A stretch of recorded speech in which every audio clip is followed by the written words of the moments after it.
Diqqat, o'zbek fuqarolariga tezkor xabar.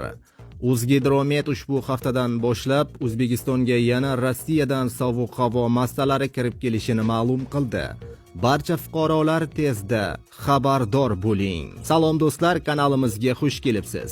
So'nggi yangiliklarni o'tkazib yubormaslik uchun hoziroq like bosib, kanalimizga obuna bo'lish tugmachalarini bosib qo'yishni unutmang. Diqqat qiling.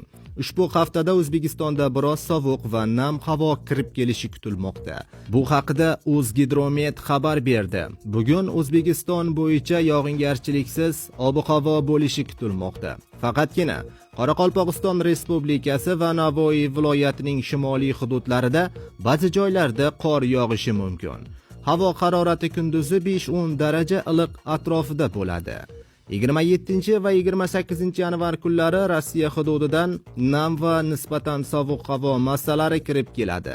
Ba'zi joylarda yog'ingarchilik yomg'ir qorga aylanadi. 29-30 yanvar kunlari esa havo massalari sharqqa tomon siljiydi. Respublikaning markaziy va sharqiy hududlari bo'yicha ba'zi joylarda biroz qor yog'ishi mumkin.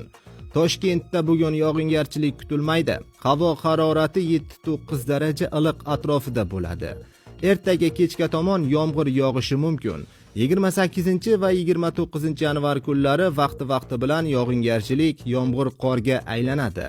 29 yanvar kuni kechasi harorat 1-3 daraja sovuq, kunduz kunlari 0-2 daraja iliqqa pastlaydi, deyiladi xabarda. Videoroliklarimiz maksimal darajada tarqalib, barchaga e'tiborishligi uchun o'z hissangizni qo'shing.